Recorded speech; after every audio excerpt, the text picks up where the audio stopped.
Alrighty, so this is going to be a bit of a short one, but I kind of just wanted to loosely again go through the charts, just kind of looking, at the idea of inducement and liquidity and how you can see how patterns can emerge that induce market participants, aka traders, to transact at certain levels, and then how that generates liquidity, and then how that liquidity can then be used. Okay, so it's going to be a bit of a slap and dash walk through. We're not trying to wrap our heads around exactly how we're going to mechanically trade this. That's what's going to come into, I think, the lesson after this one, where we'll kind of really lay down our systematic framework. But first, I kind of just want to go through and show you kind of a rough idea of what really happens every minute of every day the market is open. So let's kind of just pick a point to start. Again, don't get too caught up in what the trade idea is or what structure is. This is particularly a range bound and quite tricky market environment, but just kind of want to show you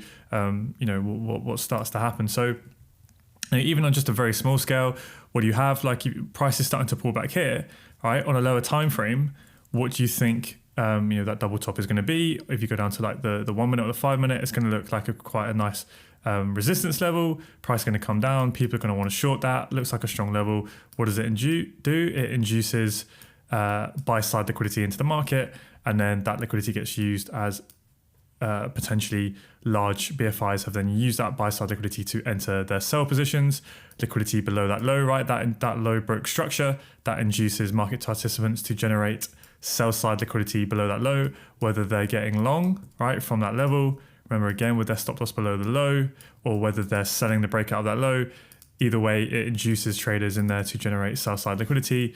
Get a bit more relative equal lows here, right? And then you get the generation of that sell side liquidity that then gets swept to fuel the movement to the upside. We then end up having this big, massive, volatile flip where we react from demand, fail to put in a higher high, sweep the liquidity behind these highs, and then eventually get a move to the downside.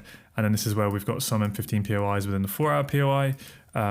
Again, not going to go too much into this at the moment, but essentially this was following on this demand chain. We had a nice zone that swept liquidity and moved to the upside, potentially some nice inducement at leg. Price pulled all the way down, didn't quite mitigate the zone. And then for a day or two, we started building this corrective move to the upside. Now, this entire time, this pullback here, what's it doing? It's generating a massive pool of sell side liquidity. So we initially have these relative equal lows here, right? Inducing buys into the market. I mean, even here, right, people selling this range, double tops, what's going to do? It's going to have buy side liquidity that then all gets tapped into and swept. Then we get a bounce off this level, starting to get those trend line traders, right? Or people just buying the break of demand. Either way, whatever way you want to view it, basically it's as simple as when you start to see a collection of orders in one level that price hasn't yet tapped into, we know there is sell side liquidity being generated below those levels. We eventually come up into this POI up here.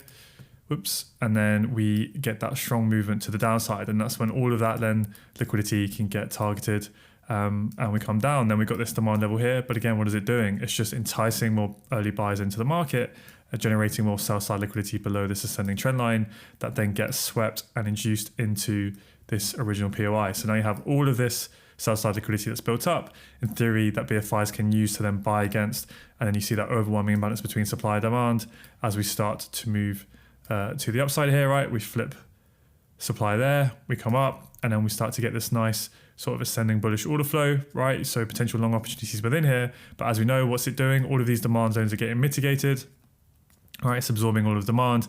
It's starting to build a ton of that sell side liquidity below all of those lows. Okay, and then eventually when you get the mitigation of this level up here, when pricing comes down, all of the demand has been absorbed, there's a vacuum in price, and that's when you tend to see those aggressive movements as all of that internal range liquidity is taken.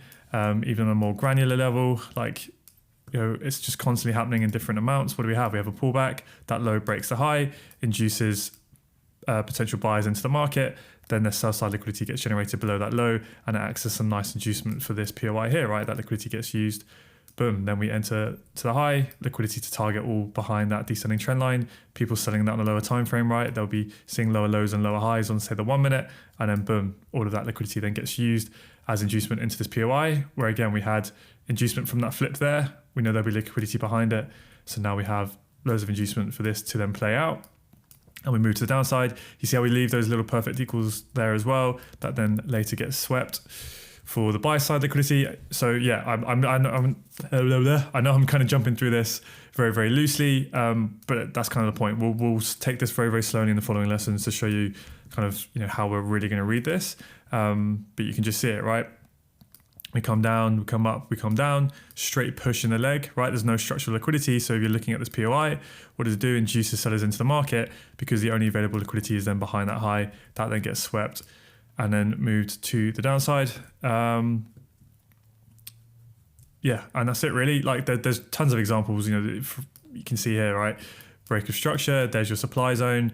There was no inducement in the leg, so we know it's pretty likely that the only available liquidity is going to be behind that high. So we get a bit of a move that induces more sellers into the market, doing what? Generating more buy-side liquidity, which then eventually you get swept. The swing high gets swept as well, that external range liquidity, and that's finally when there's enough buy-side liquidity for big enough players to potentially enter the market short to actually then get supply regaining in control. This whole time, what's happening? You're getting that support floor, generating tons of sell-side liquidity below that for price to target. This POI here, no inducement in the leg. There's no buy-side liquidity there for people to potentially sell into BFI. So what happens? We get a break of that low, right? Inducing sellers into the market here. So what does that do? It generates more buy-side liquidity behind the high for the big guys to potentially use to sell into, right? Same thing again here. Price comes down, pulls back, and there's no inducement in this leg. It's just one straight push. So there's no buy-side liquidity here for institutions to sell into. So that's an early warning sign this POI is going to fail, which is what ends up happening. You get a bit of a reaction. What does that do? That entices more early sellers into the market, generating even more liquidity now behind those equal highs. And now you have enough buy-side liquidity, again, for institutions to sell into. Rinse and repeat. Liquidity behind those highs come in. We get a reaction, right, from that POI. People looking to get short early, but it's not enough. More buy-side liquidity is generated, sweep that, and then we get the real movement. Again and again and again. Like anything like this, just be tons of sell-side liquidity then for price to target there to the downside. So look, bit of a slapdash run and gun sort of walk through there. It's not supposed to be, anything that's systematic yet, but hopefully you can kind of just start to see how, people will be trading for many different reasons. Even if you just think purely about technical traders who are analyzing price charts and buying trend lines, trading supply and demand, trading support and resistance, whatever it may be, there's always reasons that liquidity will be building in the market. Now, there's some theories that these patterns are created on purpose, that BFIs, will deliberately, transact to create those double tops and double bottoms to entice even more participants into the market to then generate enough liquidity for the levels in which they truly want to get involved in. I don't necessarily buy into that so much or think about that too much, really. To me, it just makes sense that, when for whatever reason, this phenomenon occurs in the market where you see certain people transacting at a certain level, it makes sense, right? The more demand that is here, the more it's filled up, the more people that get involved, the weaker that level is going to become, right? Because the demand's absorbed, but the more sell-side liquidity that's going to build below those lows. And then eventually that's where price then rebalances price. And then you get the injection of demand with the big players using all of that sell-side liquidity to enter the market. So it happens on the bigger scales like this. It happens on the smaller scales like here, right? Straight push. So what do we need? We need some inducement. There you got a low. And now you have some sell-side liquidity for potential BFIs to buy against, right? It's going on every time frame at every price level. It's just orders going through the market. But yeah, hopefully now in the next lessons onwards, we'll start to dive into kind of the systematic way in which we can approach this, the entry models that we can look for, and hopefully it will start to make a bit more sense on how we can really make some